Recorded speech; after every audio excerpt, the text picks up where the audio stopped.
Ladies and gentlemen, this is MMA Draft. This is the Spotlight, and this week we're spotlighting Adam Corrigan. He has an amateur record of 1-0-1. He's a welterweight. He's out of Perth, Australia, but currently he's up in Sacramento, California. His next fight, January 19th in Jamestown. Now, is it correct, Adam, that you were born in London, England?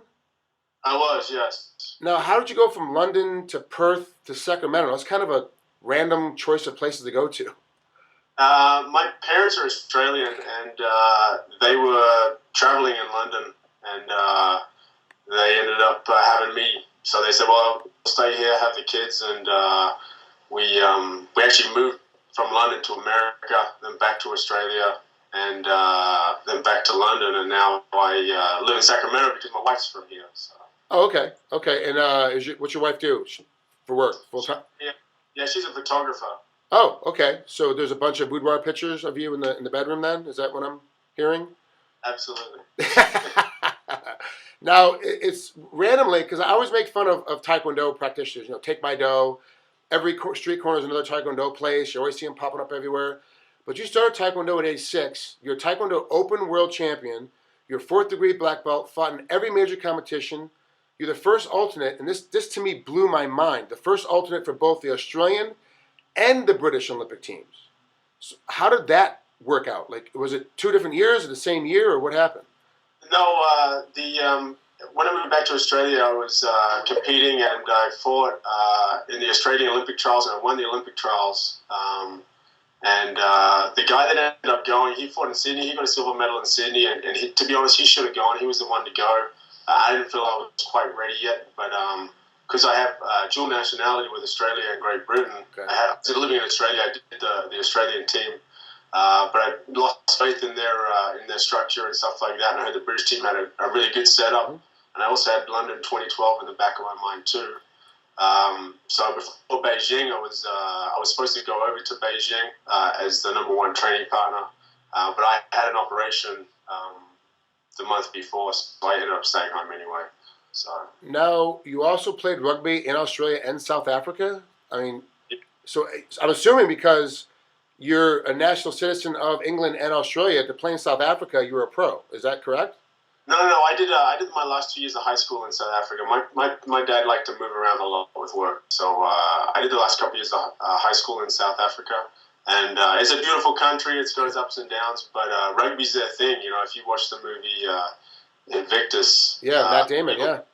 Yeah, so that movie was 100% spot on. And playing rugby is all they do. Play rugby and drink beer. So. Yeah, my brother's been to South Africa a couple of times. He's like, it's all a bunch of old Alpine-style houses, a bunch of old VW bugs, and rugby. That's all there is. Yeah, exactly. So now, explain to me, what attracted you to MMA? You've done rugby, you've done Taekwondo. Why MMA now? I remember watching the first couple of UFCs, and I watched them when I was real young. And because I was involved in Taekwondo, I was like, this isn't really fighting, and I didn't really get the rules. And because I didn't know anything about Jiu-Jitsu, it didn't attract me so much. And then as I got older, I watched him again, and Vitor Belfort really stood out for me. I was like, man, this guy's an animal. He just beats the hell out of everybody. And I think around 2003, 2004, I really took an interest in it. And the other reason I didn't jump into it and do jiu-jitsu is because I knew I'd love it, and I knew it would take me away from what I wanted to do, which was go to the Olympics. Wow. So I thought, well, if I need to stick with Taekwondo, I gave up rugby for that reason. And I knew if I hadn't started boxing or doing jiu-jitsu or something, I would have loved it, and that would have been the end of my dream. But turns out I probably should have started a lot earlier anyway, because I can't get enough of it at the moment. You know, Taekwondo is a traditional martial arts, so it's very structured, it's very regulated. There's certain rules and regulations when you walk in. There's a lot of rules that you don't even think about anymore because you've been in it for so long. Making that transition to MMA, one, how difficult was it for you to go from a traditional, very regulated martial art to mixed martial arts, which is a collaboration of everything being thrown at you at one time?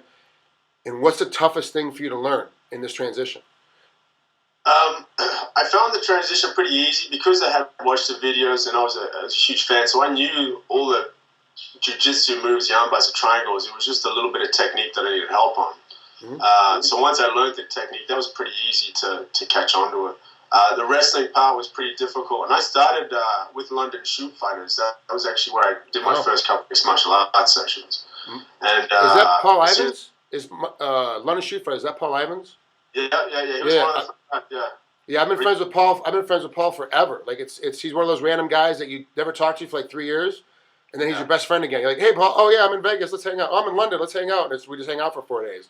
Yeah, I Yeah, love he's that really guy. nice That's a guy. great place to start for sure. That's an awesome, incredible place to start your mixed martial arts career for sure.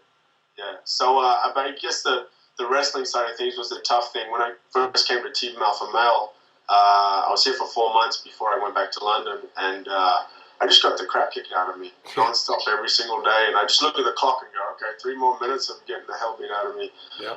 But being a martial artist and an athlete, like in Taekwondo and stuff, I knew it was like it's only a matter of time before I pick it up and learn it. I'm not going to quit. And sure enough, soon I'd be like, well, I can get up now from getting taken down, and the progression was there. Now I can start to take people down myself. So that was the hardest part, but Taekwondo benefits a lot just because it's such a tactical martial art in the Olympic sport, and it's all about outsmarting someone. It's like a physical game of chess. So for me, that's the fun side of fighting. For me, I like to outsmart people, and I can usually do it most of the time. So it's all coming together now. Like now in my fighting career, like I think I'm ready to go with everything. I don't really have trouble with much. I'm still learning though, which is the good thing. Now, what do what's the one thing you think you got to work on more? Wrestling obviously is the biggest thing you got to work on to make your transition into the next space. But what do you got to work on specifically for your fight coming up on January 19th? Do you know anything about your opponent? Is he a wrestler? Is he a boxer? Like, what's the main thing with him? He was a stand-up guy. Not great technically. His wrestling's not good. He's a big guy too. So I think he's 6'2". Jeez. Okay. And pretty athletic. But I've watched some of his videos, and his technique isn't great. So there's a lot of things I can pick him apart with technique wise. And if I want to, I think I could take it to the ground, no problem, and control it there. Okay, well, Adam, thanks for coming out for the spotlight for MMA Draft, and good luck January 19th. I'm really interested to see how things pan out, and it's really neat to see a guy that comes from a very traditional, like a Ronda Rousey type, very traditional martial art, to jumping into mixed martial arts and having success and being able to get through. And you're doing it because of your passion, not because you need to do it, not because you haven't accomplished other things. You've obviously got a huge list of accolades. You're doing it because you love the sport, and that's what I like to see. Cool. Thanks, Frank. All right, we'll talk to you soon, Adam. Take care, bud. No worries.